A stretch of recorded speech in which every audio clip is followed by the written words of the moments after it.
කියන්නේ ඔයාලගේ ඉඩමට එන පාර නේද මහත්තයෝ? එතකොට මේ ඉඩම කොහෙද ඔයා පිහිටලා තියෙනවා කියලා කිව්වේ? ගණන් මේ කියන්නේ කුලියාපිටියේ ටවුන් එකට කිලෝමීටර් 8ක් දුරින් තමයි 8කට ආසන්න දුරකින් තමයි තියෙන්නේ නේද? එතකොට මේ ඉඩමට ඉස්සරහින් යනවා මේ තාර පාර. එතකොට ඔයාලගේ මේ විකුණන්න තියෙන ඉඩම තමයි මෙතන තියෙන්නේ. එතකොට මේක වෙල්ලෑයකට මායින් වෙලා තමයි පිහිටලා තියෙන්නේ. උඩින් ලොකු වැවක් තියෙනවා. ඒකේ එතකොට වතුර පාරක් ඇල පාරක් යනවා. ඒකත් මේ වෙල්ලෑයට හැ පැත්තෙන් කියන්නේ ඉඩමටයි වෙල්ලෑයටයි අතරින් යන්නේ නේද? එතකොට වතුර ප්‍රශ්නයක් නෑ මේකේ. දැන්ට මේකේ සාමාන්‍ය පොල් ගස් කීපයක් තියෙනවා.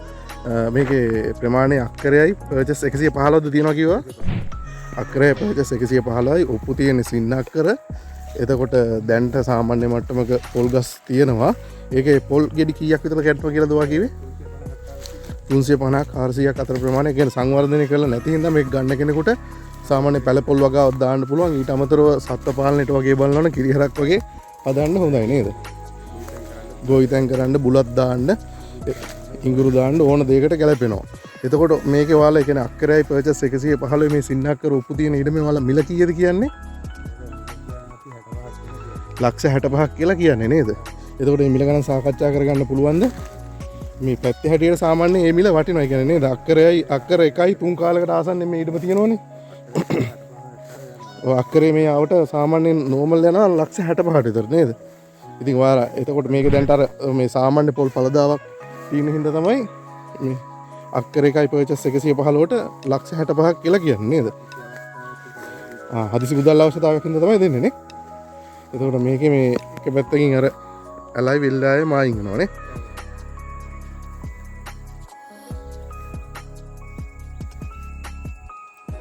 මේ තියෙන්නේ ඇල නේද අර ඔයාලගේ ඉඩමට කෙලවරෙන් යනවා කියනවා. එතකොට මේ වෙල්ලායේ තියෙන්නේ. එතකොට එතනින් එහාට පොල් තියෙන කෑල්ල තමයි ඔයාලගේ කෑල්ල නේ. එතකොට මේ පැත්තේ කෙසෙල් වගේ දෙයක් හදනවා නම් ඒකත් ගැටලුවක් නැහැ. මේ පැත්තේ සීතල හොඳට තියෙනවා. පොල් වලටත් හොඳයි නේ මේ පැත්ත. පොල් ඕන දෙයකට හරියනවා නේ. වගා කරන්න හොඳ ඉඳම මෙතන තමයි ඔයාලගේ ඉඩමට යන පාර තියෙන්නේ.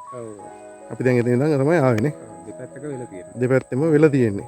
ඉඩම පිටිපස්සෙනුත් තියෙනවා. ඉඩම ඉස්සරහා පැත්තෙනුත් ඒ කියන්නේ මේ එන පාරට මුල්ලා මේ කැල්ල වෙලා තියෙනවා නේ.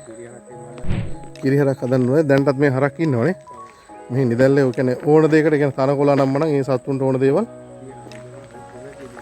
ඔව් නේද? ඒ කියන්නේ වටපිටාවේ පරිසරය හොඳයි ඒ සත්ත්ව පාලනයට. අර වෙල්ලායේ දැන්ටත් ඔය හරක් දාලා ඉන්නේ. පූල් ෆාම් කරන කෙනෙකුට නම් ගැටලුවක් නැහැ.